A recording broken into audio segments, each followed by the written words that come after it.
My name is Joseph Rossi, and this is my video essay. Laura. Waldo Lydecker is a character in this film. He's in his late 50s, and he manipulates a young, impressionable woman just to add her to his collection of priceless objects. From the very beginning, we see a painting that represents Waldo's final desire. The desire is not the painting itself, rather what the painting represents, Waldo's masterpiece, Laura. We begin by seeing Waldo's room. We pan right, then pan left, across Waldo's apartment. We see his elaborate art collection. From this art collection, we see Waldo's obsession with collecting. Careful there. That stuff is priceless. Come in here, please.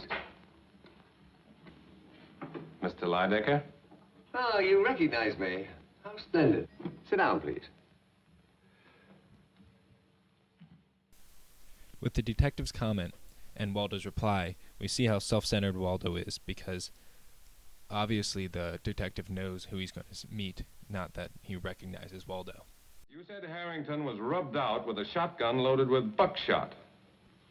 The way Laura Hunt was murdered night before last. Did I? Yeah. But he was really killed with a sash weight. How ordinary. My version was obviously superior. I never bother with details, you know. I do. Waldo prefers his own interpretation of the truth, not the details, including the details about Laura. Waldo goes on to describe Laura to the detective. He leaves out all the ordinary parts and fills them in with his own creation.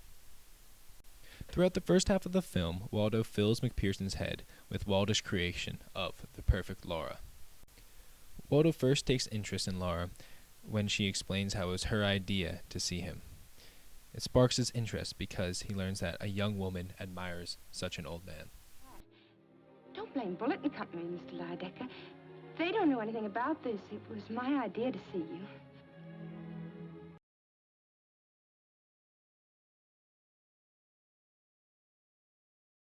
You can see that this scene is all Waldo's imagination. Every girl looks at him with fantasy eyes and giggles at his remark to the boy. Mr. Lydecker? If you come a little bit closer, my boy, I can just crack your skull with my stick. And now, for reasons which are too embarrassing to mention. Waldo is just too embarrassed to say that he wants to add her to his collection.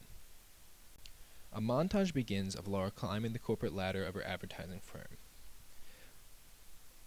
Waldo gives credit to her for being so wonderful, but he takes credit for almost all of her aspects of success to show how he is the one who made Laura.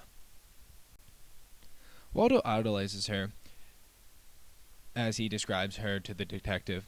She becomes almost a godlike figure. Even though Waldo thought so highly of Laura and gave her so many great attributes, what he liked most was when she sat and said nothing and listened to Waldo talk about his own writing. Waldo's obsession with the object of Laura is made clear. He obviously loves himself, but he is also obsessed with the creation of Laura. What makes it obvious that Waldo is insane is this scene. He sent Laura to get him a glass of milk. Only a crazy man would drink milk at age 50, especially during the middle of a party. It just gives off a very eerie vibe. Though Waldo is not a great person, with his intense self-love and objectification of women through his obsession with the image of Laura, I strive to make a claim that he is not the killer. Waldo is able to fend off every other suitor before, and he still believes that he can fend off Shelby. Laura had not definitely made up her mind to marry him. She told me so herself last Friday when she called up to cancel our dinner engagement. As a matter of fact, she was going to the country to think it over. She was extremely kind, but I was always sure she would never have thrown her life away on a male beauty in distress. If Waldo sees no threat in Shelby, there is no real threat to Waldo, so he has no motivation. Due to Waldo Lydecker's possessive obsession of his prize, Laura, and the lack of motivation he had to kill her, I believe that Waldo did not commit murder.